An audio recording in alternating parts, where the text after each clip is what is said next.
مخکې سورت طور کې زورونه وي، ډېر زجرونه او زورونه وي په منکرینو باندې. نو په دې صورت کې زجر دی، زورونه ده د هغوی په دلیل باندې چې هغه اتباع د ظن او د هوا ده. دوی اصل صرف په تش ګمان پسې روان دي، دلیل ورسره نشته. دویم، مخکې صورت کې راتلل د عذاب ذکر و چې په دې باندې به عذاب راځي. نو په دې صورت کې سبب د عذاب ذکر کوي چې دې باندې عذاب ولې راځي، ځکه راځي عذاب چې دغه اسباب دي. درېمه وجه، مخکې صورت کې زورونه وه په انکار د رسول الله صلی الله علیه وسلم باندې. نو په دې صورت کې اثبات د صداقت د پیغمبر بیانوي چې ګوره دا پیغمبر دروغجن نه دی، ساحر نه دی، جادوګر نه دی، د ځان نه خبرې نه کوي، بلکې دا صحیح پیغمبر دی، د الله له جانبه ورته وحی کېږي، ان هو الا وحی یوحی. او رد کوي په دلیل د وحی سره، او مشرکان دلیل نیسي په ګمان سره او په خواهش سره. دغه شان رد کوي په مشرکین بالملائکه او بالجن باندې او انس باندې. وروستو او دغه شان رد کوي په هغه څوک چې د ستورو بندګي کوي، او په شرک په العلم باندې او شرک په العبادت، شفاعت شرکیه باندې دا ذکر کوي. مقصد د صورت چې دی اثبات د صداقت د پیغمبر، دا مقصد دی، یا دعوه یا مقصد د صورت چې په دې باندې رد کوي چې رسول الله صلی الله علیه وسلم د ځان نه خبرې نه کوي، صحیح پیغمبر دی، صداقت رښتینوالی د هغه بیانوي. او رد ذکر کوي په مشرکین بالملائکه باندې. دا دو بابونه دی دا صورت. اول باب 9 آیت پورې دی، او په دې کې شهادت دی په صدق د رسول الله صلی الله علیه وسلم چې دا رښتینو پیغمبر دی په ذکر د 9 احوالو باندې، د 9 حالاتو د جبرئیل علیه السلام. او به زورونه ذکر کوي په مشرکینو باندې په 9 طریقو باندې. او رد ذکر کوي په مشرکین بالملائکه او جن او انس باندې. او بیا رد دی په دلیل د مشرکانو باندې. بسم الله الرحمن الرحیم. مدد غواړو د الله نه په شروع کولو کې چې عام مهربان او خاص مهربان دی. والنجم اذا هوا، قسم دی په ستوري باندې کله چې راکوشي د خپل ځای نه. دې کې علما یو څلور اقوال بیانوي. یو قول دا دی چې دا قسم په معنا د شهادت سره دی. د شهادت ذکر کولو د معبد د فارا په دې کې ډېر اقوال دي. یو قول دا دی چې دا نجم نه کم نجم مراد دی. ځینې وایي علما ذکر کوي چې دې مراد هغه ثریا چې هغې ته عام خلک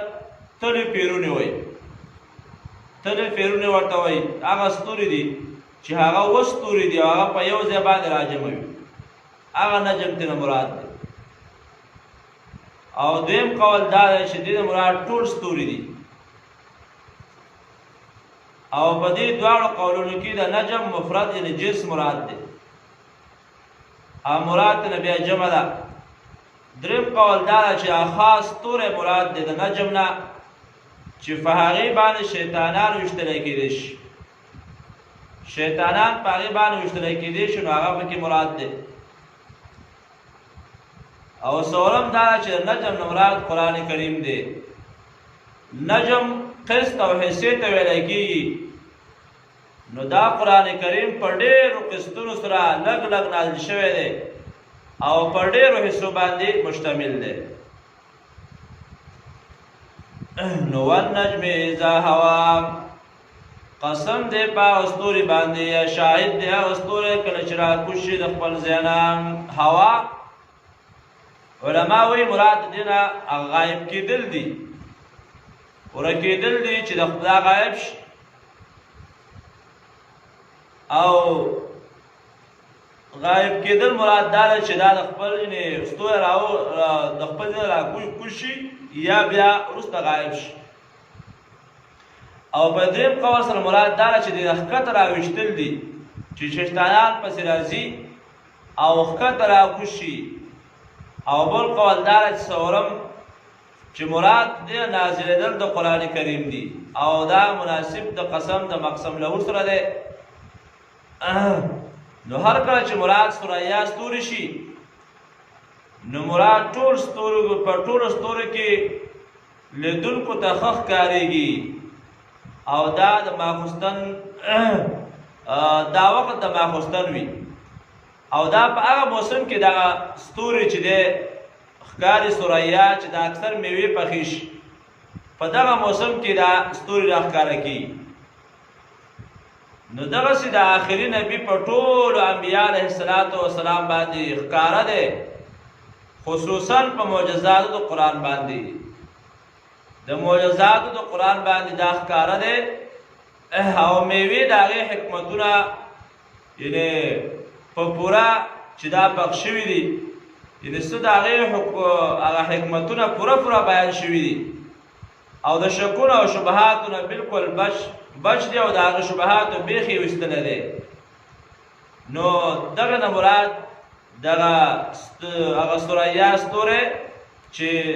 چې دا راخیږي په وخت د پخېدلو د میوو کې او دا ښه ښکارېږي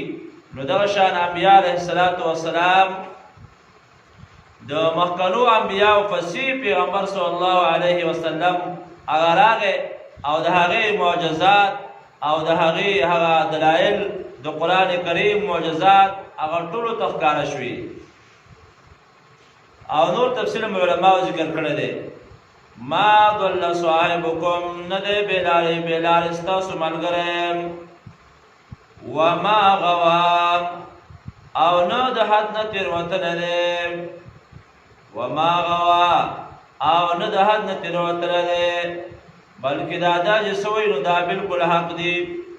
او دا جواب د قسم دی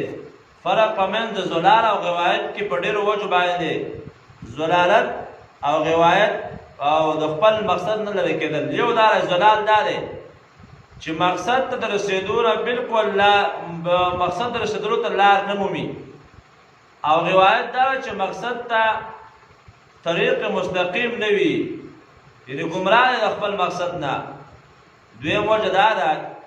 دویم فرق دا دی چې زلال عام دی عقیدې او عملونو دواړو ته شامل دی او غوایت خاص دی په عقیده فاسده پورې نو د دې پیغمبر عقیده فاسده نه ده اعمال فاسد نه دي وما غوا د حد نه تېروتلی دی وما ينطق عن الهوى او خبرې نه کوي دی د خپل خواهش نه دی خبرې نه کوي د خواهش خپل نه چې خپل خواهش څه وایي او غږ کوي نه نو څه وایي دی ان هو الا وحی یوحی نه ده دا مګر وحی ده وحی چې وحی کېدی شي ان هو نه ده دا الا وحی مګر دا وحی ده یوحی چې وحی کېدی شي علمه شدید القوى خودنه کړی د تا هغه سخت قوت او طاقت والا خودنه کړی د تا سخت قوت او طاقت والا او علماء مفسرین ذکر کوي چې په دې کې صداقت د رسول الله صلی الله علیه وسلم مراد دی. په بل طریقې سره چې داغه حاصل او وا تفسیر دا دی چې رسول الله صلی الله علیه وسلم جبرئیل السلام هغه تعلیم ورکړی دی او د هغه سره لیدل هم شوي دي. د شدید القوا علماء او مفسرین چې دینه مراد جبرئیل علیه السلام دی. د شدید القوا د دینه مراد جبرئیل علیه السلام دی، لکه سوره تکویر کې برست راشي. او ځینې مفسرین ذکر کوي چې دینه مراد یعنی الله تعالی مراد اغسته دی، لیکن غوره او صحیح خبره دا ده چې دینه مراد جبرئیل علیه السلام دی. ذو مرتن خائص والده او فاستوى نو برابر شو. ذو مرتن دا خائص والده او دغه شان چې خائص ته مراد شي نو حدیث کې مرضی چې لا تحل صدقه لغنی ولا لذي مرة سوین.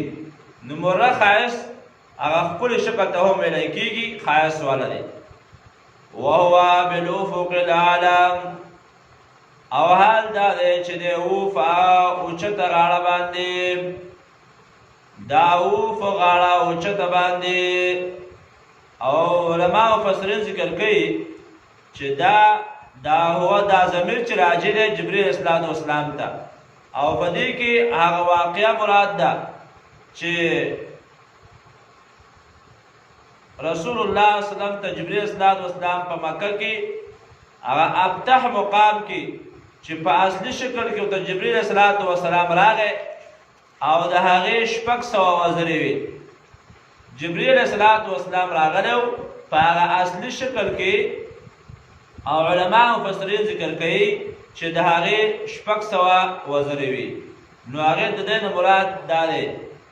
ثم دنا نو بیا نزدې شو نو فتدلى نو خلص دې شو فتدلى نو دا خلص دې شو. جبرئیل علیه السلام ته حدیث بخاری کې راځي چې جبرئیل علیه السلام راغی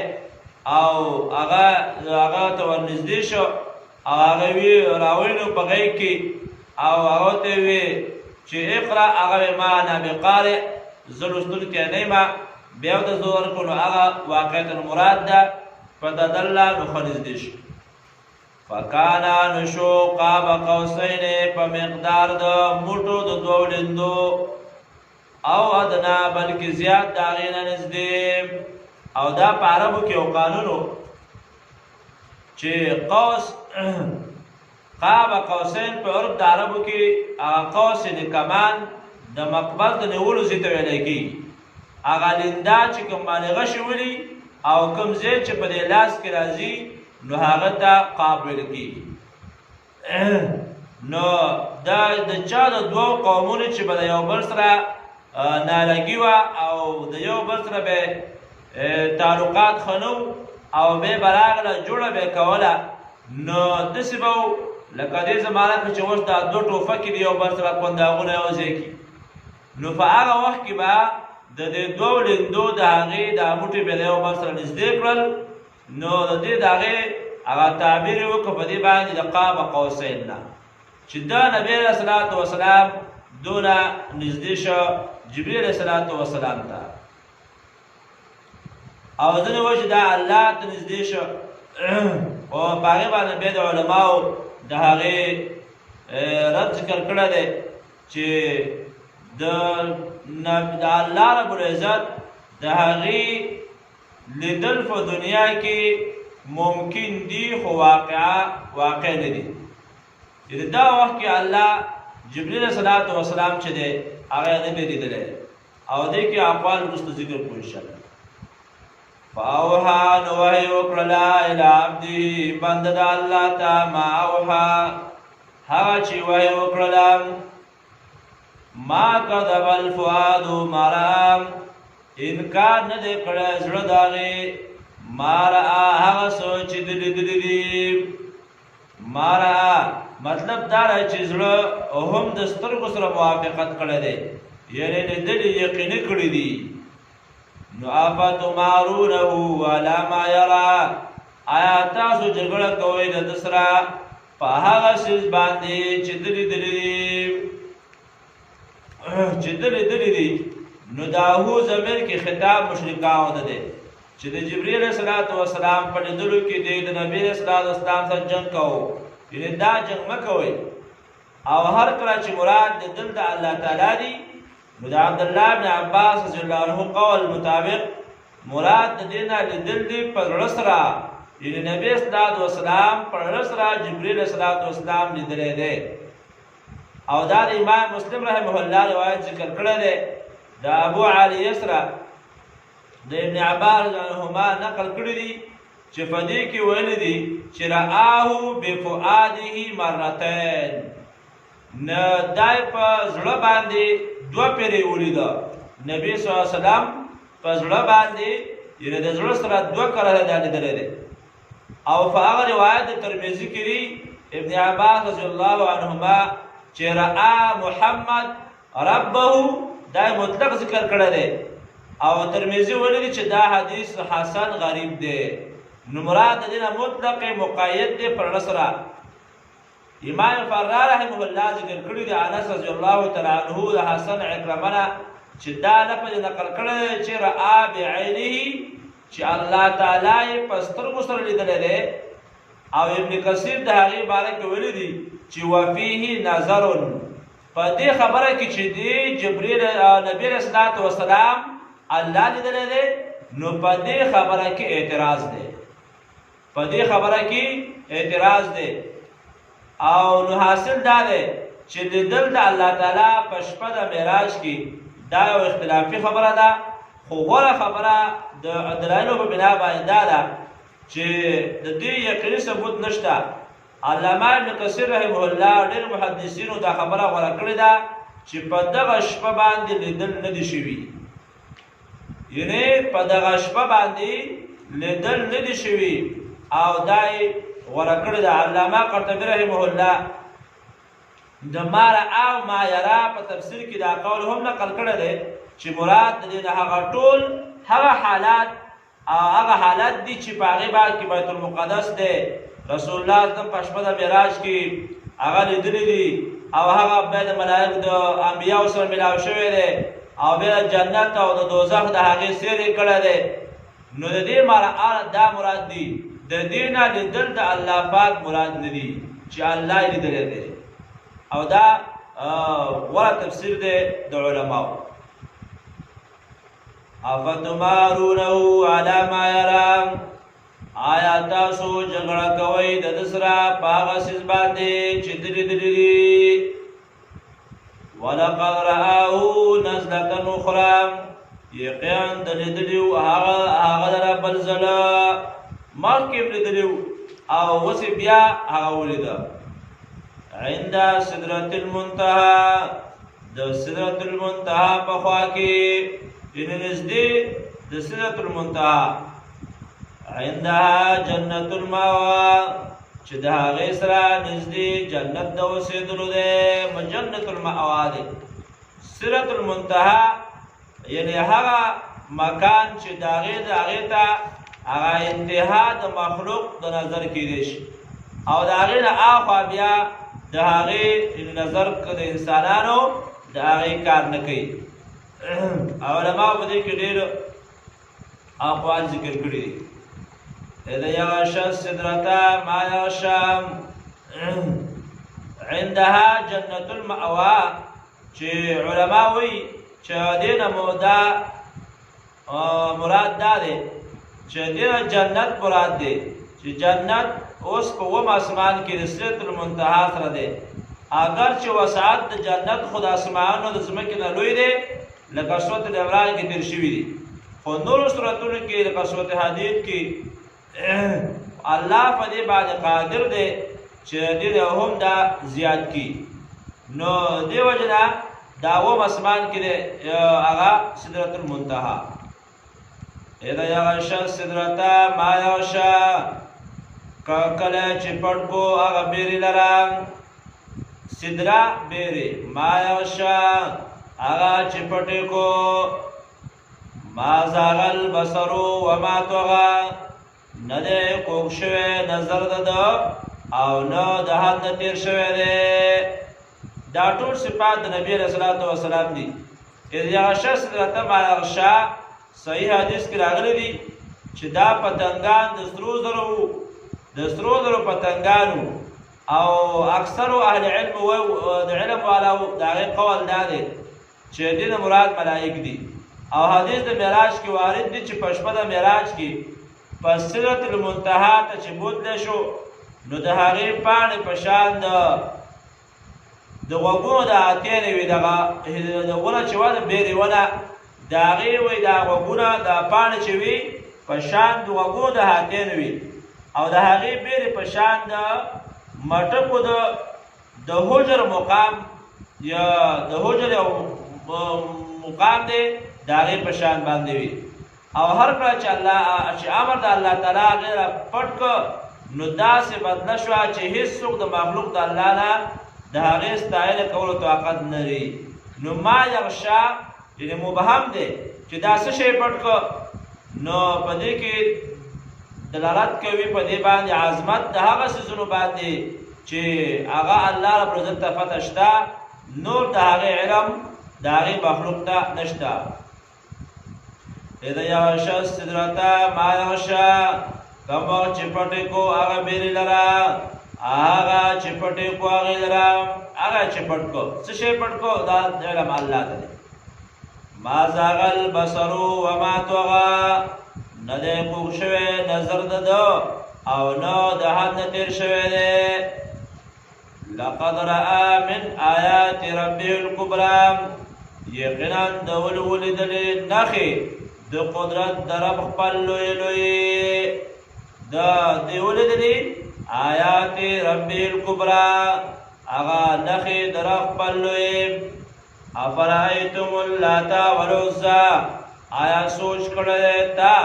په حال د لات او د عزا باندې. ومنات الثالثة الأخرى او هغه منات دریم چې رستو دی اخرى رستو دی. علما مفسرین ذکر کوي چې په دې کې زورونه د مشرکانو ده چې تاسو علم او ستاسو علم او دلیل شته چې دا معبودان ستاسو مالک د نفع او د ضرر دي او حقدار د الوهیت دي. دا تاسو په دې باره کې تاسو سوچ کړی دی. لات علما مفسرین ذکر کوي چې دا د مشرکانو په نسبت ډېر مشهور او لوی معبود و. امام بخاري رحمه الله د ابن عباس رضی الله عنهما نه ذکر کړی دي چې لات د یو سړي نوم و چې د حاجیانو دپاره به یې ستوان دغه شان د غوړو او یا په اوبو کې لړل او هغوی ته به د خوراک دپاره ورکول. ډېر سخي سړی و یو بزرګ و. او علامه قرطبي رحمه الله ویلي دي چې هر کله دی مړ شه نو مشرکانو د هغې د قبر عبادت کوو هغه ته به یې لات ویلي. او هغه چې په کومه ګټه باندې ناست او ستان به وړکول او د ثقیف قبیلې د هغې ګټه عبادت کوو. ثقیف قبیله چې وه نو د هغې ګټه عبادت چې به ثقیف قبیلې کوو. نو دې وجې نه هغه چې دا زمونږ معبود دی او ښه بیا به د هغې نه طوافونه کول. هر کله چې طایف فتح شو نو رسول الله صلی الله علیه وسلم بیا دغه مغیره بن شعبه رضی الله عنه ابو سفیان ولېږه او هغه یې ولړنو او د هغې هغه کوټه یې وسېزله او هغه د شرکه درګاه ختمه شوه. نو دغه ته لات بیا دغه ته ویلي. والعزى او عزا امام نسائی رحمه الله د هغې د روایت نقل کړی دی چې هر کله مکه فتح شوه نو رسول الله صلی الله علیه وسلم خالد بن ولید رضی الله تعالی عنه هغه نخله مقام کې په منځ د مکه او طایف کې یو مقام و هلته یې ولېږه او په هغه ځای کې عزا وه. عزا د یو فیرین نوم و. نو خالد رضی الله عنه چې راغی او په هغه ځای باندې د کیکر ونه ولاړه وه. درې ونې وې درې او په هغې کې یو کوټم وه. نو په هغې کې د عزا عبادت کېده. کله چې هغه ونه پرې کړه شوه او کوټه یې ونړوله شوه او بیا رسول الله صلی الله علیه وسلم ته خبر ورکړه او وی فرمایل چې لاړ شه تا هېڅ کار نه دی کړی. نو بیا چې دی هغه بیا لاړه او هغه منجوران یې وشړل او هغه هر څه چې وو هغه یې وران کړل او بیا یې داسې وویلې د خالد رضی الله عنه وفرمایل وی داسې مې دغه ځای وران کړ که جمال العجرب په شان د هغه اوښ چې هغه سرمن وچ وي او دغه شان یو قسم لمرز په اوښ باندې راځي نو هغه درګاه یې ورانه کړله او هغه اور یې بل کړ په هغه باندې او هغه ځای هغه هر څه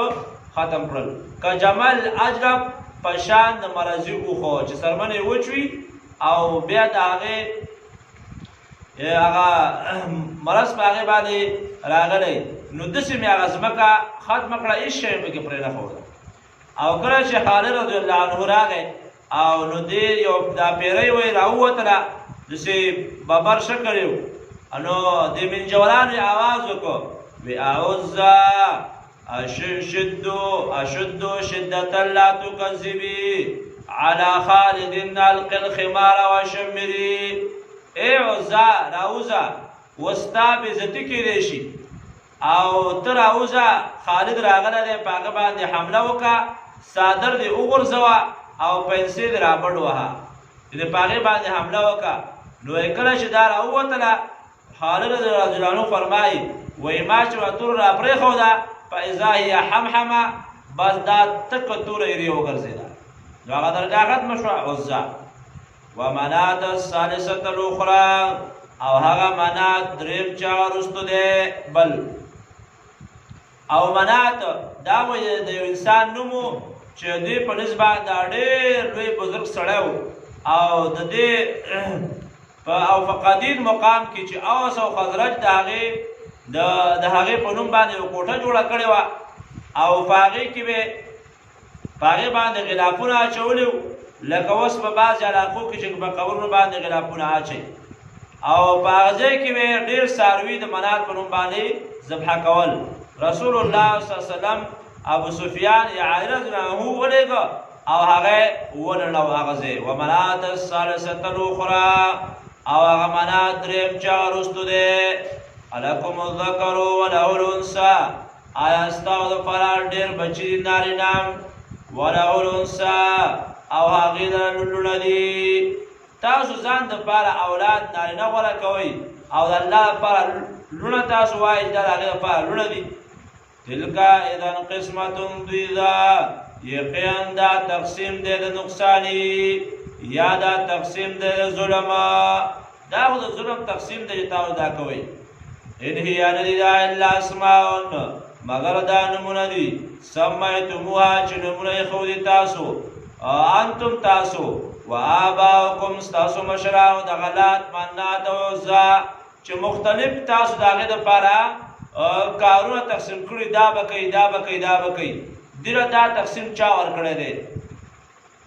نو ما انزل الله بها من سلطان دا خو تش نمونه دي او تاسو ورته ایښودي لکه اوس دې وخت کې هم بعضې خلک دا د اولاد ذمهوار دی دا سرخوږو ذمهوار دی دا د پیسو ورکولو والا دی دا زیړي ښه کولو والا دی. دا یتبعون الا الظن تابعداري نه کوي دوی مګر د ګمان وما تهوى الانفس او هغه څه چې غواړي د نفسونه د دې چې ستا د خواهش تابعداران دي. ولقد جاءهم من ربهم الهدى یقین راغله دوی ته هدایت د طرف د رب د دوی نه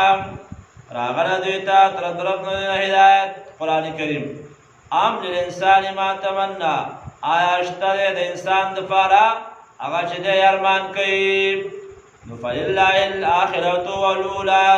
خاص الله لپاره دی هغه آخرت او دنیا. وکم من ملک او ډېر د ملایکو نه شته دی په سماوات په اسمانونو کې په سماوات پر په اسمانونو کې لا تغني شفاعتهم شیئا چې فایده نشي رسولی نشي درکولی تاسو ته سفارش د دوی هېڅ فایده ها الا مگر من بعد وروستو ایادنا الله چې اجازت وکړي الله تعالی لمن چاته یشاء چې الله غواړي ويرضى ورضا شي نو شفاعت به هغه چا فائدہ کوي چې الله ته اجازه وکړي شهدا علما قرا دا به شفاعت کوي نور تاسو د خپل ذهن نه چې کوم سوای نو دا خبره بے ځای ده چې زمونږ دغه الهه دي او دا به زمونږ سفارش کوي او موږ د هغې بندګي کوو او موږ د هغې دپاره نظر نیاز ورکوو دا خبره بې ځای ده الا ان یأذن الله چې اجازت به وکړي الله هغه ته لمن هغه چاته یشاء چې الله وغواړي ويرضى خوشحاله شي او رضا شي نو هغه ته به اجازه وکړي او هغه به بیا شفاعت نو دې آیاتونو کې ذکر کوي او رد کوي په مشرکین بالملائکه باندې چې دا خلک چې دي مؤنث ملائک چې دي هغه مؤنث ګڼي او د مؤنث نمونه ورته اخلي او وی بنات الله دین علاوه فارسی ژبه کې ورته فرشته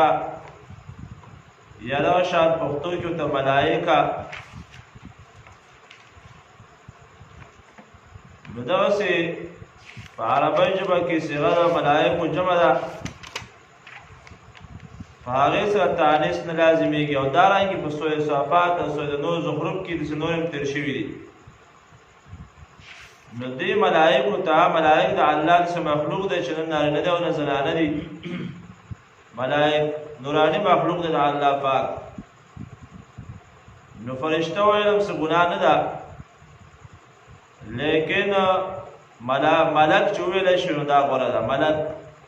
او ملائک به جمع ده نو ځینې خلک داسې دي چې ملائکو د نومونه عادي د زنانه وو او مشرکینو به ویل چې الملائکة بنات الله ملائک د الله تعالی لوڼه دي بیا وروسته آیات کې بله زورونه ذکر کوي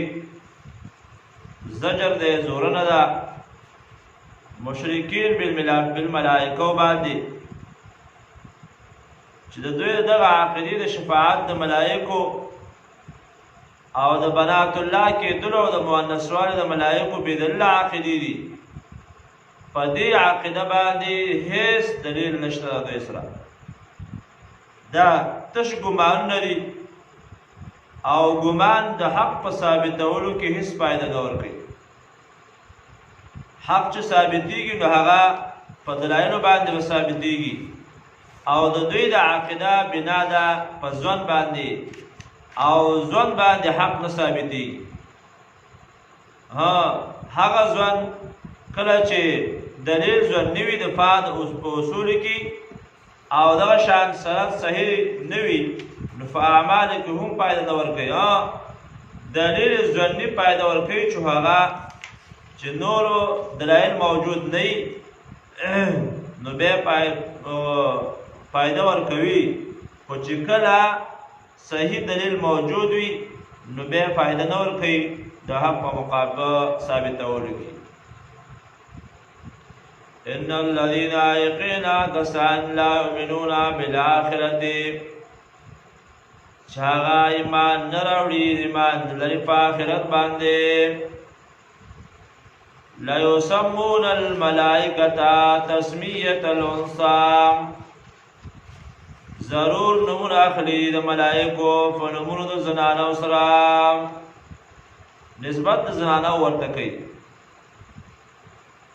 الله فدی باندې رد کوي و مالهم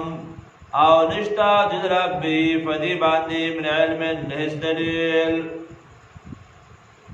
يتبعون الا الظن دی تابعداري نه کوي دوی مگر د ګمان او وان الظن لا یغني یقینا ګمان چې نه لا یغني فائدہ نور کوي من الحق شیئا د حق ثابتولو کې سزا یو عمل چې ثابتې نو هغه په قرآن باندې دلیل بوي په حدیث نبی علیہ الصلوۃ والسلام باندې به دلیل وي د صحابه عمل به دلیل وي دغه شان د تابعین و غیره او قیاس به دلیل وي قرآن سنت اجماع قیاس څور دلایل شرعي دي په دې کې به خامخا په یو دلیل باندې ثابت وي او کدی باندې هم ثابت نه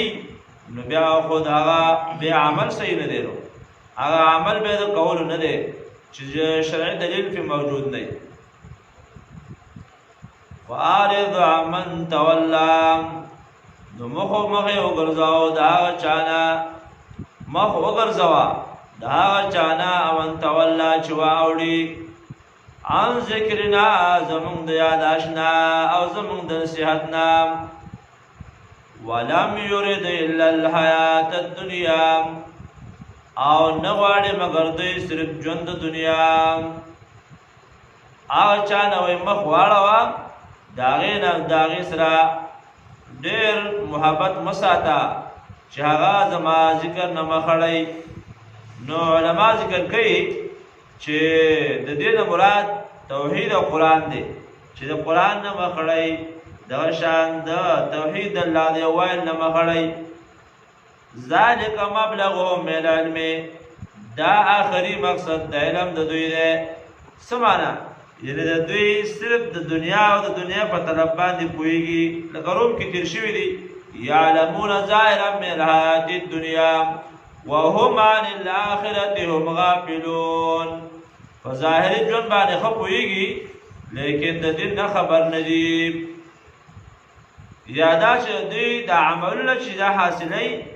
نو دا په دین باندې نه پوهیږي دنیا باندې پوهیږي او دین باندې نه پوهیږي یادا د علم دین چې دی دا سبب د حصول د دنیا ګرځي چې په دې باندې دنیا حاصله یو ډېر داسې خلک شته چې په دینوم باندې د دین په نوم باندې ځان ساتي بس نه د دین سره سکار وي چې د خلکو عقیده برابر کی اعمال برابر کی دغه شان د غیر روزمره ژوند د الله د قانون مطابق تیر شي بس صرف او صرف چې د تن وجود پټوي او برابر وي کڅوک جهنم ته ځي کڅوک بیداری کیږي داغه پیسې نه بلکې د هغه مقصد دنیا حاصلول وي ذالک مبلغهم من العلم ان ربك هو اعلم بمن ضل عن سبيله یقین ستاره مخپو ده هغه چا باندې چې اوړي د لارې داغنه الله علم کړي وهو اعلم بمن اهتدى او هغه خپو ده چا باندې چې هدایت عمومي نو دا الله ته معلوم دي چې هدایت والا کوم کسان دي او هغه کسان چې هغه بلار دي هغه هم د الله په علم کې ولله ما فی السماوات او دې دیرشتم آیت نه دا دویم باب د اخره پوری او په دې کې اعراض کول سره امر دې په اعراض کول باندې په درې اسبابو د اعراض کول او درې صفات د اعراض کول کې ذکر کړی دي او به زورونه بیانې په پرې خودلو د دین باندې چې څوک دین پرې دی او د دین مخالفت کوي نو د هغه دلیل نقلی ذکر کوي د ابراهیم علیه السلام نه ولله ما فی السماوات خاص الله په اختیار کې اسونه دي چې بر پاسمانونو کې دي و ما فی الارض او هغه څه چې په ځمکه کې دي دا په اختیار الله کې دي لیاجی الذین دې پاره چې بدلور کې الله کسانو ته ما اساو چې بدی کړی دا بما په سبب دا عملو عاملو چې دې کړی دې پاره چې الله بدلور کې هغه کسانو ته اساو چې بدی کړی دا بما په سبب دا عملونو عاملو چې دې کړی ويجزي الذين احسنوا بالحسنى او بدلور کې الله کسانو ته چې خاصه کارونه کړی خاصه عملونه کړی دي او بالحسنى خاصه بدلای جنت احسنوا بالحسنى اساو چې بد ناکار اعمال کړی دي او خاصه اعمال کړی دي لیبلوکم ایکم احسن عملا الله وجه پرازه امتحان کوما چې تاسو کې کوم یو خاصه عمل کوونکې راسلو چې خاصه عمل کړم د خاصه عمل خاصه بدلم د کنه او د ناکار اعمال ناکار بدلم الذين دا کسان یجتنبون کبائر الاسم کسان چې ډډه کوي او ځان ساتي د غټو ګناهونو نام اسم غټ ګناهونه یجتنبون دا تفسیر دی د الذين یجتنبون احسنو دا تفسیر د احسنو دی چې احسنو کم کسان دي احسنو کسان دي چې ځان ساتي د لوی ګناهونو نام ځان ساتي د کبایر ګناهونو او بیا په اصطلاح د علماو کې د شریعت کې کبایر چاته ویل کی د علماو مفسرین ذکر کوي چې کبیره ګناه هغه ګناه ده چې قرآن او سنت د هغې نه منع کړې وي او د هغې سزا د دنیا یا اخروي هغه په ذکر کړې وي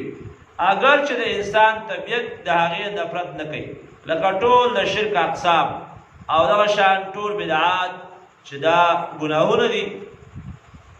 کبایر ګناهونه دي د هغې نه ځان ساتل پکار دي لیکن طبیعت یې بد نه ګڼي او ډېر خلک په هغې باندې لګیا دي او دغه شی اعمال کوي خو دغه شرک دا کبیره ګناه ده نو کبایر دغه دي چې په هغې باندې قرآن او سنت هغه سزا ذکر کړي وي چې د هغې دا سزا ده والفواحش او هغه ښکاره بدکارونه والفواحش او فواحش دا هم چې دی نو دا هم ګناه ته ویلی کېږي او دې نه مراد هغه ټول هغه کارونه دي چې عقل سلیم او روغ عقل بد ګڼي شریعت یې بد ګڼي او په شرع کې هم د هغې نه منع شوي وي او عقل یې هم بد ګڼي لکه زنا شوه غلا شوه دروغ شو بهتان حقوق د بندګانو ضایع کول ظلم کول په بندګانو باندې وغیره دا ټول چې دي نو دا هم ګناه ده لوی ګناهونه دي لیکن دا د انسان عقل بد ګڼي لکه وزنا څومره بد کار دی غلا څومره بد کار دی دغه شان بهتان په چا پورې ده والفواحش او ښکاره بد کارونه الا اللمم سوا د دې نه چې پړه کې تیر شي الا اللمم سوا د دې نه چې دا پړه کې تیر شي نو چې پړه کې تیر شي نو دې کې د علماو اقوال دی یو د درې اقوال دی یو دا دی چې ټول ګناهونو ته دا شامل دي که هغه غټ ګناهونه وي او که واړه ګناهونه وي بغیر د شرک او د کفر نه په دې شرط باندې چې یو کرت ارتکا یو کرت یې کړی وي او بیا توبه وکړي د هغې نه دوباره بیا نه کوي او یا دا ده چې مراد دې نه غیر د هغې نه نور ګناهونه دي چې هغه د نو لمم منه مراد هغه صغیره ګناهونه دي چې په قرآن او په حدیث کې په هغې باندې حد او عذاب نه وي ذکر شوی الا اللمم چې په ډک کې د انسان یو ګناه داسې یو خبره راشي یا هغه صغیره او وړه ګناه چې په دغه مخکې په تعریف کې شامل نه وي چې په قرآن او سنت کې د هغې سزا ذکر شوي وي او صغیره ګناه هغه ته ویلی کېږي چې هغه په شریعت کې د هغې یعنې ټاکلې سزا والا مقرر شوي نه وي الا اللمم په زړه کې تېر شي ان ربک یقین ستا رب واسع المغفرة فراخ بخشش والا دی فراخ بخښنې والا دی هو اعلم بکم هغه الله خفو دی په تاسو باندې اذا انشاکم کله چې وایي تاسو کله چې تاسو پیدا کړئ من الارض د ځمکې نه یعنې اول پیدایش یې ستاسو کړی دی د ځمکې نه وَإِذَا أَنْتُمْ أَجِنَّةٌ او کله چې وایي تاسو هغه پټ فی بطون امهاتکم په ګېډو د میندو ستاسو کې نو هغه حالات ته نه یادوي هغه حالات ته لږ سوچ نه کوې چې ستا ته د کوم حالات نه کوم حالت ته راوستي او ستا د نطفې نه تر پیدایشه پورې دغه شان او کتاب د ملائکو کې د عمر اجل روزي عمل نیکبختي بدبختي دا ټول لیکل شوي دي نو ته هغه حالات نه ګورې چې د کوم حالت نه کوم حالت ته راوستي او بیا دا نه ګوري او بس ځان پاک کې او په ګناهونو کې مبتلا او به د ګناهونو ته خیال نه کې او ځان پاکه چې زه ډېر تقوادار انسان یم. وَإِذَا أَنْتُمْ کله چې وای تاسو جنة فټوي فی بطون امهاتکم باګیرو د میندو تاسو کې فلا تزکوا انفسکم نو ستاینه مکوئ د ځان نو خپلو یعنی ما پاکوئ خپل ځان نه د خپل ځان ستاینه مکوم. ځینې خلک داسې کوي چې کېږي بل چا صفت به وانوري بس لګیا به داسې مې وکړه داسې مې وکړه دا غر روانې په دې باندې کېږي بالکل خپله کوزه بالکل نه وي. الله وایي د ځان ستاینې مه کوئ. هو اعلم هغه ښه پوه دی بمن اتقا په هغه چا چې هغه تقوا کوي او د الله نه یریږي تقوا کوي نو الله پې خبر دی ته د خپل ځان ستاینې مه کوه. افرایت الذی آیت خبرې په هغه چا باندې په حال د هغه چا تولا چې مخې اړولی دی واعطا قلیلا او ادا کړی دی حق لږ واکدا او بې بند شوی دی د دغه حق ادا کولو نه واکدا او بې بند شوی دی د حق ادا کولو نه. تولا منا د پوره دین نه مخ ګرځوي. واعطا قلیلا ابن عباس رضی الله عنه روایت دی لکه لږ اطاعت وکړي او بې بند شي. واکدا دا اغسطی شوی دی د قدیتون نه په طریقه د مثال سره یعنی چې څوک کوهی کني او مخې ته یې څه کاڼی ګټه راشي نو کنستل بیا پرېږدي او عاجز شي نو دغسې انسان که لږ تکلیف راشي په دین کې نو بیا څه کوي بیا دین نه مخ ګرځي او دین بیا نه کوي. واعطا قلیلا او ادا کړی دی حق لږ واکدا او بې بند شوی دی. عنده آیا د ده سره علم الغیب علم د پټو خبرو دی فهو یرا چې دی ویني هغې لره فهو یرا چې دی ویني یعنی دا خو په پټو خبرو باندې نه پوهېږي په معنا د علم سره معنا رؤیت معنا د علم باندې یعنی ده ته د غیب د وحی نه معلومه شوې ده چې لږ دین کې نجات دی او ټول دین ته خو حاجت نشته. بعضې خلک وایي په یو الف باندې عمل وکړو دا هر څه هر څه بیا هلکه دا نه ده د خدای بنده دین ډېر لوی څیز دی د صحت تلوسه الله رب العزت چې په انسانانو باندې کوم اعمال فرض کړي دي نو هغه لازم هغه کول پکار دي. دغه شان عقیده برابرول اعمال برابرول سیرت برابرول صورت برابرول د خپل اخلاق برابرول دغه شان د ګاونډي خیال ساتل د حرام نه ځان ساتل دا ټول هغه خبرې د صغیره او د کبیره ګناهونو ځان ساتل دا ټول د دې نه به دا به کې دا نه چې مړه یو الف باندې عمل وکړه بس دا هم صحیح ده نه عمل خو په ټول دین باندې پکار دی. څومره چې ستا وس او طاقت کېږي او ته به کوشش کې چې دین وکړي که چې ته په سستیا او په ناراستۍ درنه پاتې شي د هغې استغفار غواړه. نو فهو یرا چې دی ویني هغې نه چې بس دا پوره دی. ام لم ینبأ آیا خبر کړی شوی دی آیا نه دی خبر شوی دی بما فی صحف موسی په هغه مضمون باندې چې په صحیفو د موسی علیه السلام کې دي و ابراهیم الذي او په یو د ابراهیم علیه السلام هغه وفا هغه چې پوره ادا کړی حق هغه چې پوره ادا کړی دی حق الله تزرو وازرة وزر اخرى چې نشي اوچتولی یو فیټې والا وزر اخرى فیټه د ګناه د بل یو انسان د بل ګناه د هغې فیټه نشي پورته کولی دا بې ځایه خبره ده. بعضې خلک وایي یره دا کار ګناه زما په غاړه هلکه ستا په غاړه نه الله تزرو وازرة وزر اخرى نشي پورته کولی یو فیټې والا فیټه د ګناه د بل. یو انسان دی چې هغه یو ګناه ایجاد کړې ده او یو ګناه کوي د هغې اصل ګناه د همدا ګرځېدلی دی نو چې نور خلک بیا ګناهونه کوي نو بیا د دې په ګناه کې مکمل حصه ده. لکه حدیث کې راځي من سن سنة حسنة فله اجرها واجر من عمل بها. چاچی یو صحیح لار باندې تګ وکړ، اختیار کړل، صحیح عقیده چاته وخدا، صحیح اعمال چاته وخدل، او نور خلق پاغه باندې عمل کوي دی بنئ، لیکن چې څوک په عمل کوي ته ثواب ملاويږي. ومن سن سنة سيئة فله وزرها ووزر من عمل بها. چا چې په دې طریقه باندې د سیولار باندې خلق روان کړل چې هغه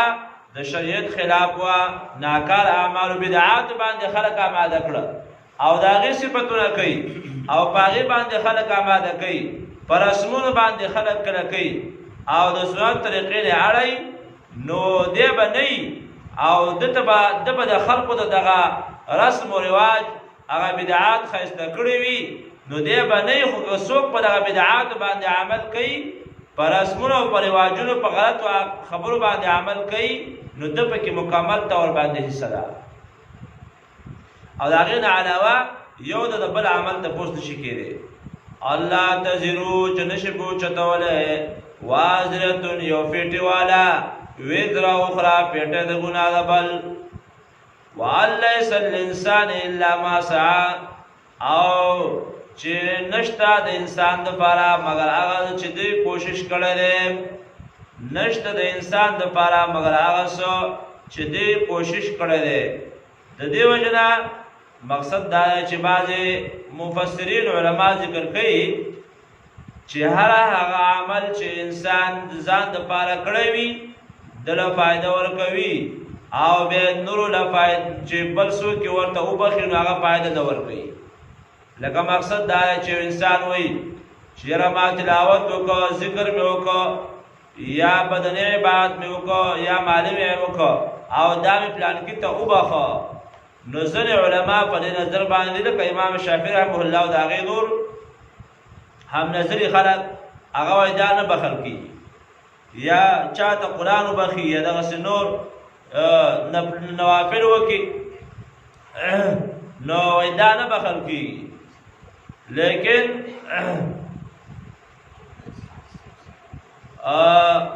امام مالک رحمه الله دا هغه په دې نظر باندې امام شافعي امام مالک رحمه الله مسلک دا دی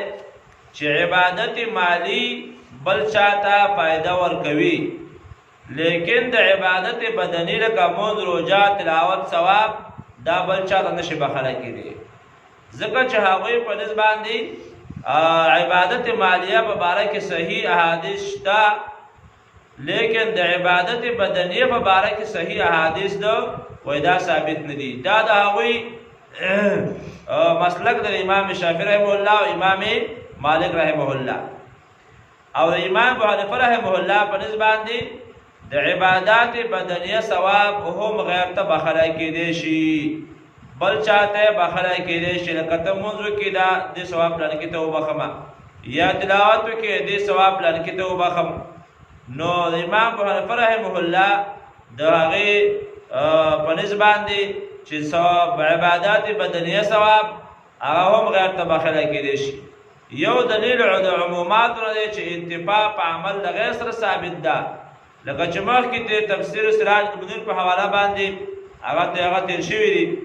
او ډېر روایت دې باره کې شته دی چې عبادات مالیه او د مالیه خو ټول قایل دي، په دې کې خو د چا اختلاف نشته د مالی، خو د عبادت بدني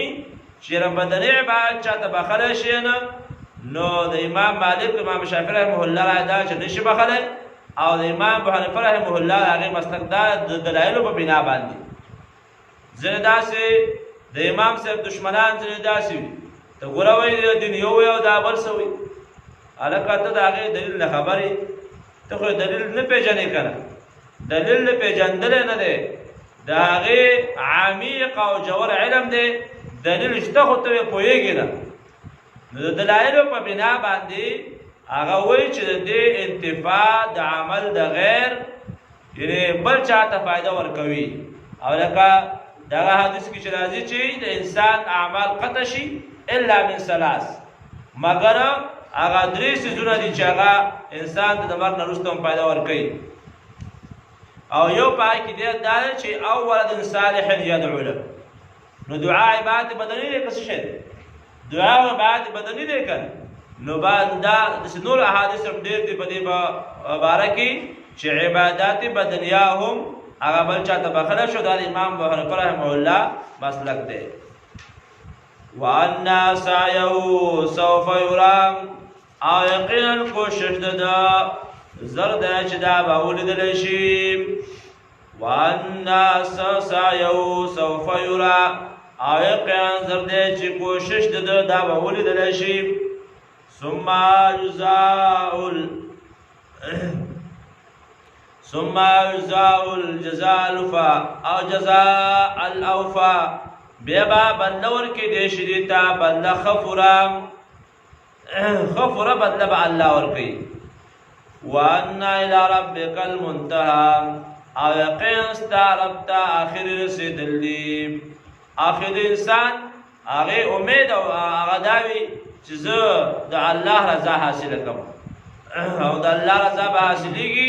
د هغه د پیغمبر ښودلی شوي د هغې په طریقې باندې د صحابو په طریقه باندې عمل کول او د هغې په لار باندې تګ. وانه یقینا هغه ضحک خندا پیدا کوي وابکا او ژړا پیدا کوي. وانه یقینا هغه هو اماته هغه مړه کول کوي واحیا او ژوند کول کوي. دنیا ذکر کوي دنیا د عذاب نه یره په ذکر کولو د عذاب د څلورو قومونو چې د هغې تکذیب کړی او د انبیا علیه الصلاة والسلام.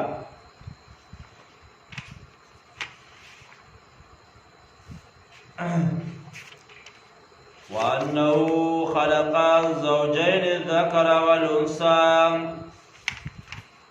یقینا هغه پیدا کړی دی جوړی نارینه او زنانه. دا جوړی الله پاک پیدا کړی دی بلکې په هر یو شي کې جوړی پیدا کړی دی. ماده او نر پای کې مذکر او مؤنث پای کې پیدا کړی دی. دا یې سره پیدا کړی دی. وای من نطفه د نطفې نه اذا تمنا کله چې واړولی شي په رحم کې. او بیا حدیث کې تفسیر راځي چې دغه انسان دغه نطفه څلوېښت ورځې همدغسې نطفه بیا یو جمع شوې وینه شي او بیا په هغې کې یو ټوکړه د غوښې شي او بیا هغې ته الله رب العزت ملک راولېږي او د هغې عمر او د هغې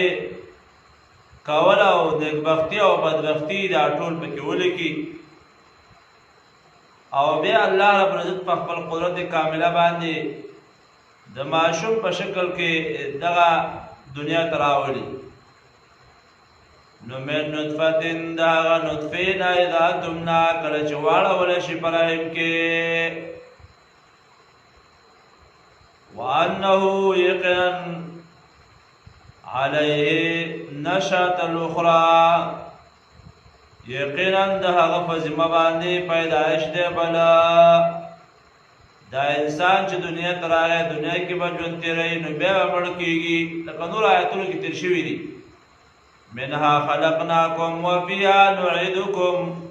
ومنها نخرجکم تارة اخرى. د دې ځمکې نه مې ستاسو شروع او پیدایش مې کړی د ځمکې نه او بیا به تاسو وژنم او بیا به د ځمکې کې تاسو واپس کېږئ. ومنها نخرجکم تارة اخرى او بیا به راوباسم تاسو بل ځله. نو دوباره ژوند حق د اثبات د قیامت. وان علیه النشأة الاخرى او یقینا د هغه په ذمه باندې پیدایش بل دی. او دا د ایمانیاتو مسله ده زمونږه چې موږ وایو چې والبعث بعد الموت د مرګ نه وروسته ژوند بیا حق دی. څوک یې نه مني نو دا مسلمان نه دی دا کافر دی. بیا وانه یقینا هو آغا اقنا مالدار جوړوي واقنا او غریب جوړوي. اغنا و اقنا الله غزاد دے چاله ډیر مال نور کړی دي چې حساب معلوم نه دی او څوک داسې دی چې هغه بیګا تاریان دی په خپل خوراک پورې اسکا پورې بالکل چې ساری اخري ماښام ته حالیاني. دا د الله بادشاهي د الله تصرف او اختیار دی. علما ذکر کوي ذکر اقوال دي اغنا یعنی مطلق مال ورکولو سره انسان مالدار کی، و اقنا او هغه مال چې هغه خزانه کیږي او ساتلی کیږي نو هغه ورکي لوی لوی خزانه ورته ورکي. دویم علما وایي اغنا نغې پیسې ولا زیاتې ورکي نقودي او دغه شان پیسې وي چې څومره اقسامي او دغه نقدیات وغیره. واقنا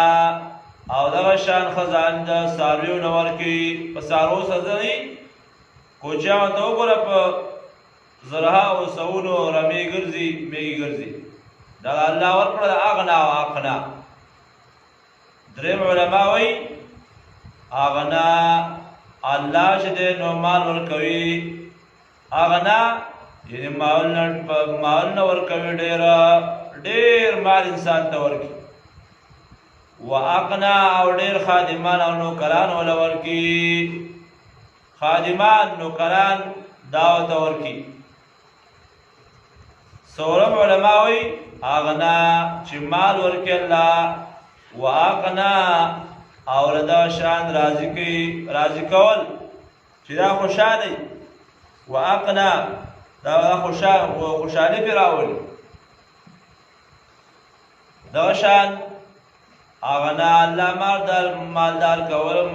جوړوي مالدار کول کوي. واقنا او غریب کول کوي فقیرول. یو انسان به چې ډېر زیات مالونه به ورسره وي او بیا چې ګوري څه وخت بعد فقیر به وي مسکین به وي ګرځي به بل چاته به لاس نیولی او بیا دا ځینې مالدار افریدي چې کله شومتیا به کوي مال به جمع کوي داسې یو سړی پې الله په دې اولاد کې پېښ کړي چې هغه ټول د ژوند په فقر او غربت کې تېر کړی او د دغه اولاد هغه بیا په عیش او عشرت او په نشو تماشو باندې دی صرف چوکیدار وي. بس دی نه لګوي نه په خپل ځان لګوي او نه په بل باندې لګوي. نو مالدار کول او غریب کول خو د الله کار دی. او حدیث کې راځي چې انسان باندې الله نعمت وکړي مال ولا ورکړي باید د هغې اثر په دغه انسان باندې ښکاره شي. دا نه چې غریبي چې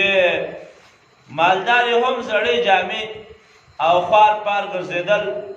او دغسې سړی وایي چې پیړه اوسي چې زه ورله 100 روپۍ ورکړم. نه، دا باندې الله نعمت کړی دی. د دې نعمت شکر ادا که او دا د دې نعمت اثر دې په تا باندې ښکاره شي بلا تکبر او دغه شان بغیر د لویې نه او بغیر د سمعت او ځان ښودلې نه. د هغې یعنې ښه جامې واغونده، ښه پایزار پوکه، صدقه وکړه، خیرات وکړه، نورو ته ورکړه. کوم ځای کې د اعلان د کلمت الله لپاره ضرورت راځي ویې لګوه. ځکه دا خو د الله سره معامله ده. پاکستان کې یو سړی و چې بازار کې به ګرځېده، ښه مالدار چې داسې مالدار و چې خپه یې ویښوده دا ځمکه د چا ده؟ دا د پلانکي خان ده، سوالی جان خان نوم یې و. دی به ګرځېده بازار کې چې ارزانه سبزي به واپس هغه به یې اخېسته،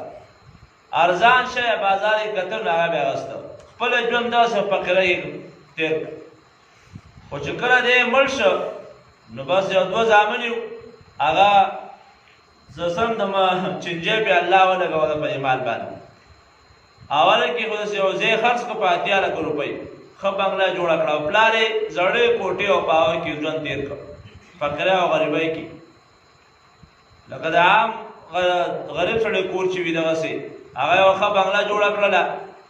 او بیا بیا لږه لږه ځمکه خرڅوله او هره به پنجشنبه یې ډمې راوستې او غړولې خو که د دې پلار په خپل ژوند باندې څه کړي وي اولاد ته ډېروله اولاد همدغسې نااهله اولاد چې بیا بس 1 روپۍ خرڅ کوي نه دې وجې نه خو وایي چې یاره د مخکې ځان نه خرڅ وکړئ نو دا خو الله ما درکړی دی زما د مال او د دې شکر ادا کوه هغه شکر دا چې په صحیح ځای کې ولګئ وانه یقینا الله تعالی اغنا مالدار جوړوي واقنا او غریب جوړوي وانه یقینا هغه رب الشعرا هغه رب د شعرا ستوري دی شعرا ستوري دا علما وایي چې دا دوه دي یو شعر القبور دی او دیتا ملزم الجواز وی او شعر الیمانیه او کلب الجبار ورته هم ویل کېږي یو دغه ستوری و دویم قسم شعرا هغه شعر النمیسا او شعر الشامیه دی اول قسم د دې د اول قسم چې دی علما وایي چې د جوزا میاشت نه وروسته د ګرمۍ موسم کې دا ښکاره کېږي حمیره او خزاعه قبیلو به د اول قسم عبادت شروع کړو او د دې په ابتدا کې ابو کبشه چې و دا د نبی اسلام د مور طرفه لرې نیکه و دا کار هغه کړی و او خزاعه او د حمیره قبیلې چې دا د عربو قبیلې وي دوی د هغې نه مخالفت وکړه او ویل چې دی سابعي دی سابعي دې ته وایي چې د یو دین پرېږدي او بل ته واوړي نو د دې وجې نه قریشو مکه کې رسول الله اسلام ته به هم ابن ابي کبشه ویل وی ځکه چې ده هم د هغه په شان نوی دین راوړی دی او رسول الله اسلام د هغه صحابه و هغې ته به صحابیین ویل نو دې خلکو د شعرا ستوري بندګي کوله په دې وجه باندې داسې نور ستوري په اسمان کې دا ولې به بندګي کوله وجه څه وه وایي وجه دا وه چې دا نور ستوري مزل کوي په اسمان کې دا داسې ګرځي داسې او دا ستوری دی به داسې په نیغو باندې ګرځېده وی دا د کمال دی نو د دې وجه نه مې د هغه بندګي به کوله دلته الله رد ذکر کوي چې دې تاثیر اچونکي خو په دې کې زیمه کنه د دې ستوري خو خپل تاثیر نشته دی وانه هو رب الشعرا یقینا هغه رب د شعرا ستوري دی وانه یقینا اهلک عادا الاولى یقینا هلاک کړي دي الله هغه عادیان زاړه خلک هغه ته نه ګوري چې هغه هلاک کړي دي وثمود فما ابقى عاد قوم د هود علیه السلام څه حالات دغه څنګه هلاک کړل وثمود او ثمودیان نو فما ابقى باقي پرېنښود هیڅ شی پاتې نه شو باقي چې قوم د صالح علیه السلام او د صالح علیه السلام هغې معجزه طلب کړې وه چې اوښه راوباسه د دې تیږې نه الله تعالی راویستله او بیا یې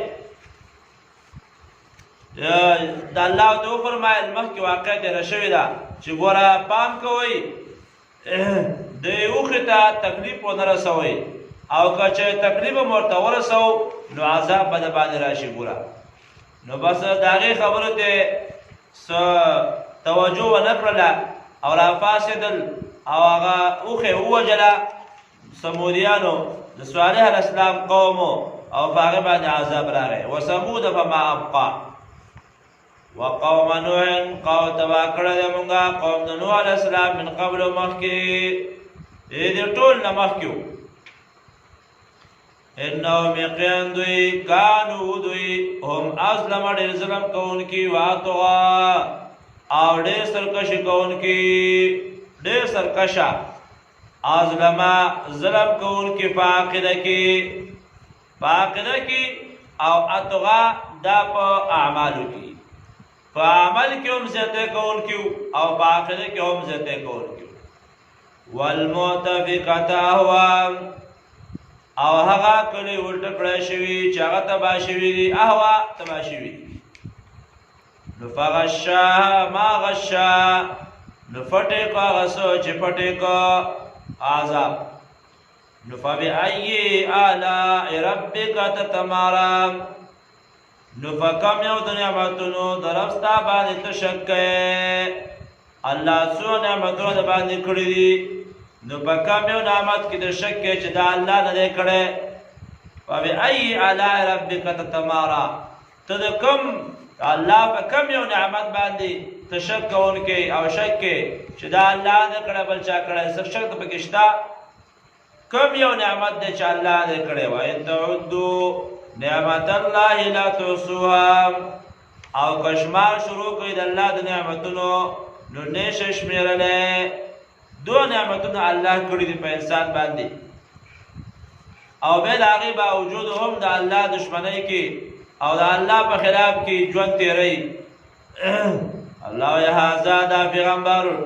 نذیر من نذور الاولی دا یره ورکوونکی دی د یره ورکوونکو مخکنونه آزفة الآزفة نږدې راغی نږدې راتلونکی نږدې راغی نږدې راتلونکی د دې نه مراد قیامت دی ځکه آزفه علما ذکر کوي چې دا د قیامت یو نوم دی دا نمو د قیامت نه یو نوم دی په معنا د الساعه او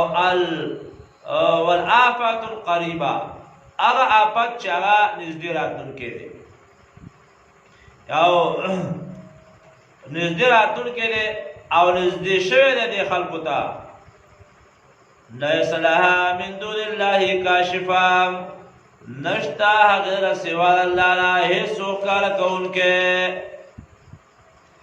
یا نفس کاشفه فاعل موصوف د دې اسم فاعل او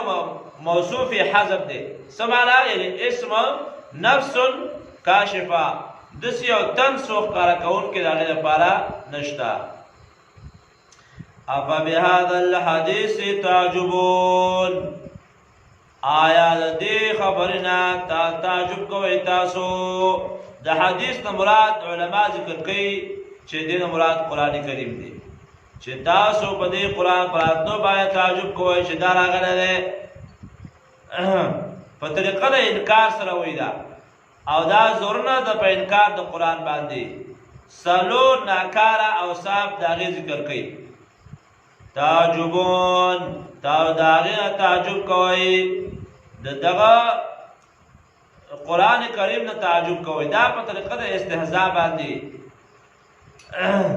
وتضحكون ولا تبكون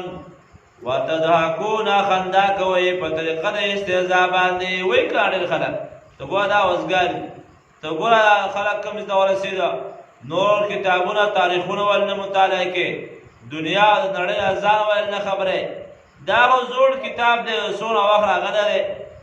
دا پرې دوا نوې خبرې نوې ایجادات او نوې اختراعات شوې دي دا خلک په اس په زړو خبرو کې لګیا دي په خوانو هم دغه سویل هغه هم دغه استاسرونه او هم دا خبرې کولې نو وتضحكون خندا کوي په طریقه د استهزاء باندې ولا تبكون او جړا نه کوي ولا تبكون او نه جړي او جړا کول دا نیکانو صفت دی او به خاص کر چې ګوره قیامت وای نږدې دی عازفه العازفه ستا پړې کې نرمخ ناراضي هغه سي هغه په هغه ناروا باندې او په هغه لواهیات او عباسیات باندې شروع لګي او قیامت نږدې دی او به هم ستا پړې کې نرمخ ناراضي خندا کې او جاړې نه وتضحكون ولا تبكون وتضحكون خندا کوي ارض کې خندا فارش پورې خندا دین پورې خندا کوي ځنه خلک قران پورې خاندي څوک چې اسه ځوان الکی او سو طریقې باندې برابر شي هغه پورې خندا کوي اول ځواله کوګیره پرې خو دی ځواله نو ما ډیر خاط ته مزدور تر واغه نو بټه تر وایي راته بحث اثر په شوی وګیره پرې خو دی دلته کلي ته چې راغی نو کلي کې خو ټول ډمان دي که په دغه ځانونه په دغه طریقه باندې جوړ کړي وي او دا نوې نوې پیشوونه چې دا راووت نو هر سړي له خندا ورشي نو ما ته وایي ما لکه ګیره دې مبارک شه چې تسلي مې ورکړه نو ما ته وایي استاد صاحب د خلکو تنګ کړی یم په دې ګیره باندې ولې وی وایي چې دا داسې ده او دا رنګی ده او دا لکه وخره چې دا غټه شي او داسې شي او داسې شي هغه انسي شیطان همدغسې شي که هلکه ولې خو د صورت ته خو په خپله باندې دغسې په ګناه کې اخته یې هغه ته شاباسي ورکړه چې ماشاءالله الله دې توفیق درکړي او د ډېرو ګناهونو انسان په دې وجه باندې بچ کړي زما خپل یو ملګری و هغه وی زه د ګیرې په وجه باندې د ډېرو ګناهونو نه بچ شوم ما د ټلیفون کو یاره داسې ګیره ما ورته ویل ما ګیره مه پرېږده بیا به سبا له بیا خرئ ما اوس ګپه مو لګوه ما یې نه چې کور والا باندې زورور شي بیا د باندې وخورئ نو هغه وی نه دی چې راغی ما ته خبره کوله وی ولا اوسېخه یو ښار کې اوسېده نو وی ما چې باسې د یو ګناه اراده وکړه ځان ته مې وکته ما ورته ویل چې د خپل هیئت نه به لږ دغه راغی چې ګویا ښه په دې صوفیا او په دې شکل باندې دا کار کوي وی ډېر ګناهونه الله بچ کړه نو خندا کوي په دین پورې وتضحکون خنداګانې کې ولې خندا کوي د دې وجې نه دغسې اصل فتاوا کې مفتی رشید احمد رحمه الله ذکر کړي دي چې انسان ګناه کوي ګناه کبیره ده دا خندا کوي او د هغې باوجود بیا په هغې باندې استمرار هم کوي او بیا دغسې بد ورته هم ښکاري نو وایي دا د کفر کار دی هغه لفظ داسې دی وایي داړي کو پورا سمجھنا کفر ہے چې څوک ګیر ته بد ګوري یو انسان خو په دې باندې وایي چې ماحول داسې دی ګناهګار یم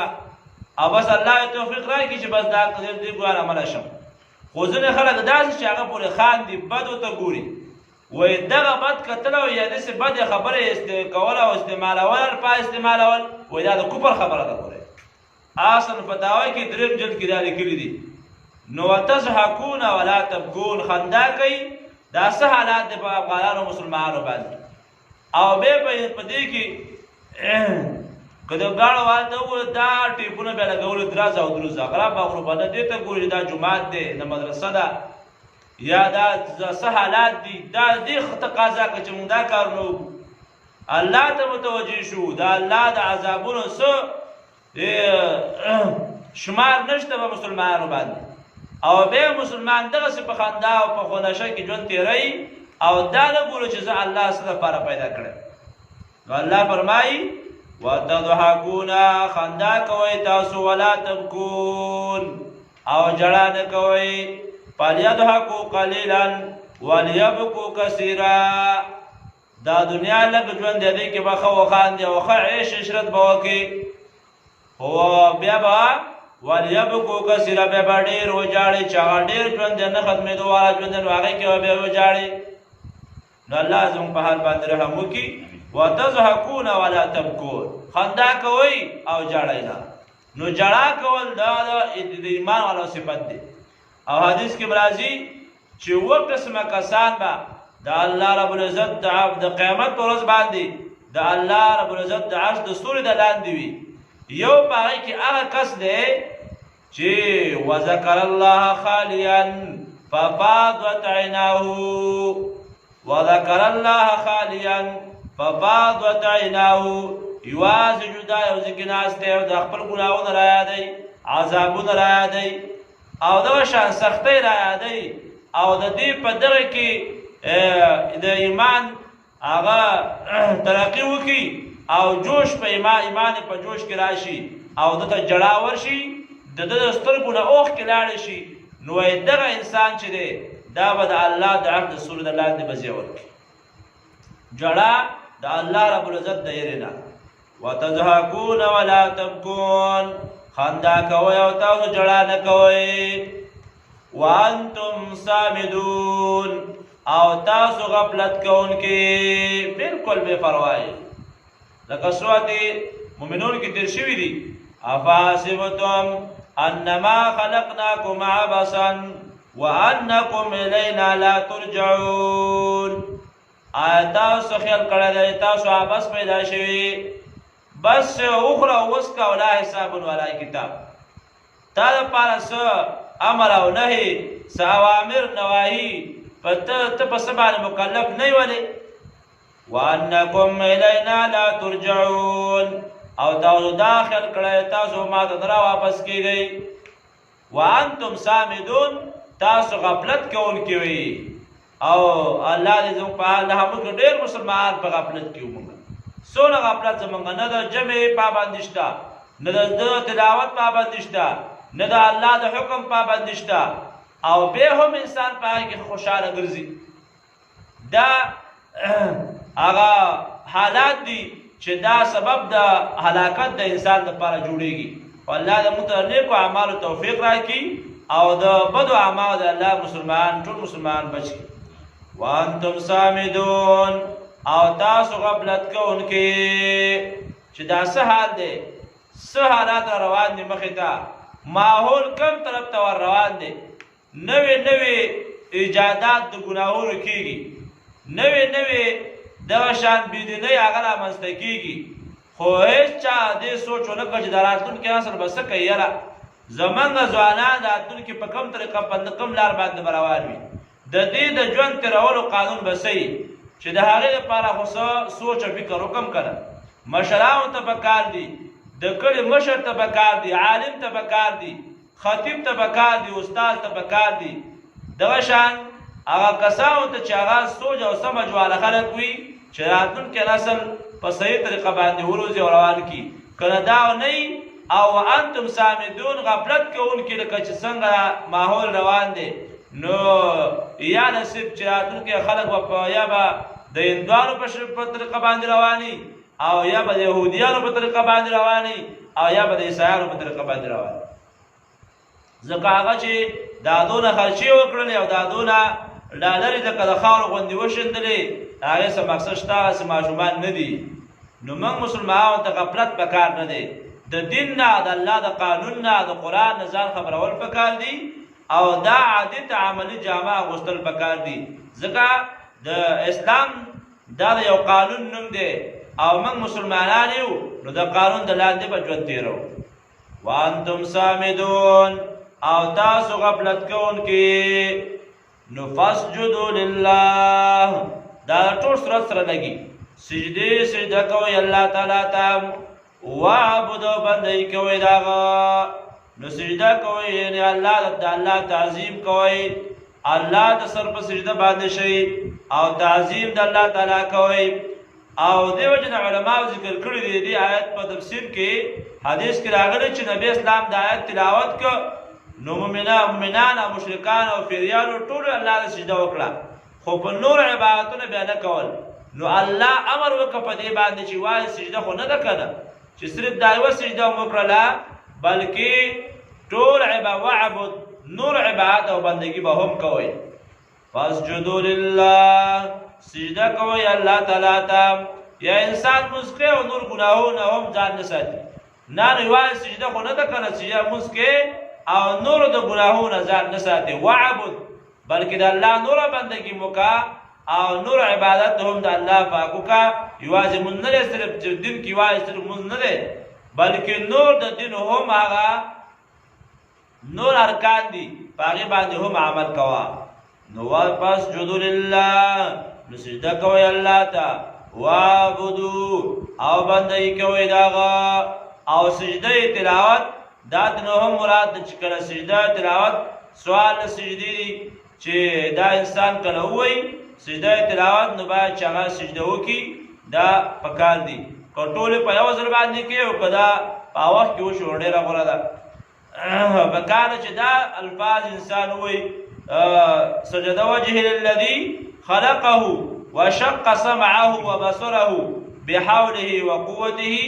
دا چې کله سجدې ته لاړ شي، سجده کې سنت طریقه دا باید چې دا الفاظ وایي د سجدې تلاوت دپاره. سجد وجه للذي خلقه وشق سمعه وبصره بحوله وقوته. دا چا یاد نه نو سبحان رب العالی پکې ویلی شي. نو فاسجدوا لله سجده کوي الله ته وعبدوا بندگی کوي داغه. سورة النجم کې مقصد اثبات رسالت د نبی علیه الصلاۃ والسلام. سبحانك اللهم وبحمدك اشهد ان لا اله الا انت استغفرك واتوب اليك. اللهم اني اسالك علما نافعا ورزقا طيبا وعملا متقبلا. اللهم اني اسالك الهدى والتقى والعفاف والغنى. رب زدني علما رب زدني علما. صلى الله